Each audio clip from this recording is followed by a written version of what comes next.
रक्षाबंधन का त्योहार पास आते ही मुझे सबसे ज्यादा जमशेदपुर वाली बुआ जी की राखी के कुरियर का इंतजार रहता था। कितना बड़ा पार्सल भेजती थी बुआ जी। तरह तरह के विदेशी ब्रांड वाले चॉकलेट गेम्स, मम्मी के लिए साड़ी, पापा जी के लिए कोई ब्रांडेड शर्ट। इस बार भी बहुत सारा सामान भेजा था उन्होंने। पटना और रामगढ़ वाली दोनों बुआ जी ने भी रंग बिरंगी राखियों के साथ बहुत सारे गिफ्ट्स भेजे थे। बस रोहतास नगर वाली जया बुआ की राखी हर साल की तरह एक साधारण से लिफाफे में आई थी।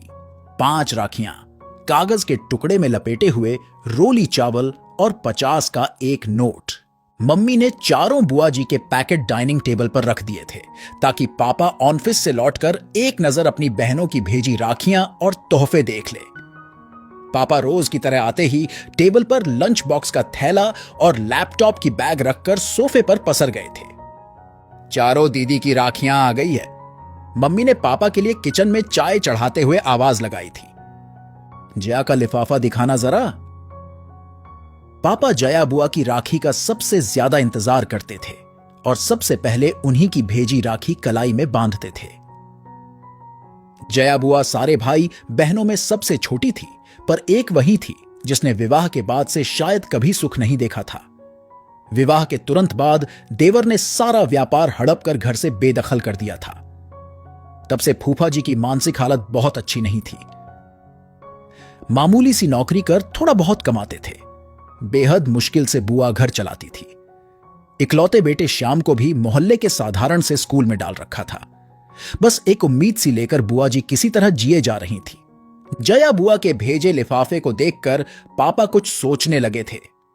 गायत्री, इस बार रक्षाबंधन के दिन हम सब सुबह वाली पैसेंजर ट्रेन से जया के घर रोहतास नगर उसे बगैर बताए जाएंगे। जया दीदी के घर। मम्मी तो पापा की बात पर एकदम से चौंक गई थी। आपको पता है ना कि उनके घर में कितनी तंगी है। हम 3 लोगों का नाश्ता पानी भी जया दीदी के लिए कितना भारी हो जाएगा। वो कैसे सब कुछ मैनेज कर पाएगी। पर पापा की खामोशी बता रही थी। उन्होंने जया बुआ के घर जाने का मन बना लिया है और घर में यह सबको पता था कि पापा के निश्चय को बदलना बेहद मुश्किल होता है। रक्षाबंधन के दिन सुबह वाली पैसेंजर से हम सब रोहतास नगर पहुंच गए थे। बुआ घर के बाहर बने बरामदे में लगी नल के नीचे कपड़े धो रही थी। बुआ उम्र में सबसे छोटी थी, पर तंगहाली और रोज की चिंता फिक्र ने उसे सबसे उम्रदराज बना दिया था। एकदम पतली दुबली कमजोर सी काया।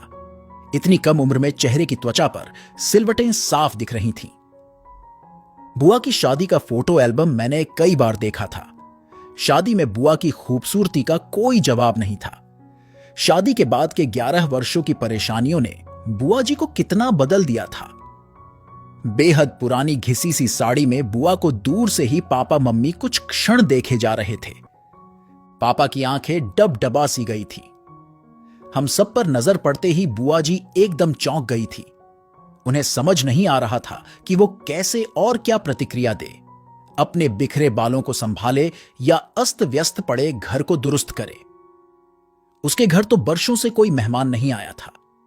वो तो जैसे जमाने पहले भूल चुकी थी कि मेहमानों को घर के अंदर आने को कैसे कहा जाता है।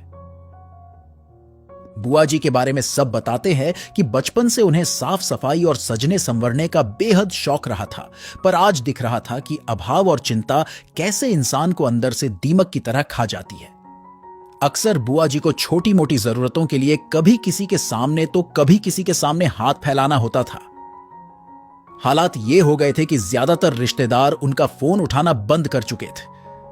एक बस पापा ही थे जो अपनी सीमित तनख्वाह के बावजूद कुछ न कुछ बुआ को दिया करते थे। पापा ने आगे बढ़कर सहम सी गई अपनी बहन को गले से लगा लिया था। भैया भाभी मन्नू, तुम सब अचानक आज, सब ठीक है ना? बुआ ने कांपती सी आवाज में पूछा। आज वर्षों बाद मन हुआ राखी में तुम्हारे घर आने का, तो बस आ गए हम सब। पापा ने बुआ को सहज करते हुए कहा। भाभी आओ ना अंदर, मैं चाय नाश्ता लेकर आती हूं। जया बुआ ने मम्मी के हाथों को अपनी ठंडी हथेलियों में लेते हुए कहा। जया तुम बस बैठो मेरे पास, चाय नाश्ता गायत्री देख लेगी। हम लोग बुआ जी के घर जाते समय रास्ते में रुककर बहुत सारी मिठाइयां और नमकीन ले गए थे। मम्मी किचन में जाकर सबके लिए प्लेट लगाने लगी थी। उधर बुआ कमरे में पुरानी फटी चादर बिछे पलंग पर अपने बड़े भैया के पास बैठी थी। बुआ जी का बेटा श्याम दौड़कर फूफा जी को बुला लाया था। राखी बांधने का मुहूर्त शाम 7 बजे तक का था। मम्मी अपनी ननद को लेकर मॉल चली गई थी, सबके लिए नए ड्रेसेस खरीदने और बुआ जी के घर के लिए किराने का सामान लेने के लिए। शाम होते होते पूरे घर का हुलिया बदल गया था। नए पर्दे, बिस्तर पर नई चादर, रंग बिरंगे डोरमेट और सारा परिवार नए ड्रेसेस पहनकर जंच रहा था। न जाने कितने सालों बाद आज जया बुआ की रसोई का भंडार घर लबालब भरा हुआ था। धीरे धीरे एक आत्मविश्वास सा लौटता दिख रहा था बुआ के चेहरे पर सच तो यह था कि उसे अभी भी सब कुछ स्वप्न सा लग रहा था। बुआ जी ने थाली में राखियां सजा ली थी, मिठाई का डब्बा रख लिया था। जैसे ही पापा को तिलक करने लगी, पापा ने बुआ को रुकने को कहा। सभी आश्चर्यचकित थे। 10 मिनट रुक जाओ, तुम्हारी दूसरी बहनें भी बस पहुंचने वाली है, पापा ने मुस्कुराते हुए कहा तो सभी पापा को देखते रह गए। तभी बाहर दरवाजे पर गाड़ियां के हॉर्न की आवाज सुनकर बुआ, मम्मी और फूफा जी दौड़कर बाहर आए तो तीनों बुआ का पूरा परिवार सामने था। जया बुआ का घर मेहमानों से खचाखच भर गया था। जमशेदपुर वाली नीलम बुआ बताने लगी कि कुछ समय पहले उन्होंने पापा को कहा था कि क्यों न सब मिलकर चारों धाम की यात्रा पर निकलते हैं। बस पापा ने उस दिन तीनों बहनों को फोन किया कि अब 4 धाम की यात्रा का समय आ गया है। पापा की बात पर तीनों बुआ सहमत थी और सबने तय किया था कि इस बार जया के घर सब जमा होंगे और थोड़े थोड़े पैसे मिलाकर उसकी सहायता करेंगे। जया बुआ तो बस एकटक अपनी बहनों और भाई के परिवार को देखे जा रही थीं। कितना बड़ा सरप्राइज दिया था आज सबने उसे। सारी बहनों से वो गले मिलती जा रही थीं। सबने पापा को राखी बांधी। ऐसा रक्षाबंधन शायद पहली बार था सबके लिए। रात एक बड़े रेस्तरां में हम सभी ने डिनर किया। फिर गप्पे मारते मारते काफी रात हो चुकी थी। अभी भी जया बुआ ज्यादा बोल नहीं रही थी। वो तो बस बीच बीच में छलक आते अपने आंसू पोंछ लेती थी। बीच आंगन में ही सब चादर बिछाकर लेट गए थे सब।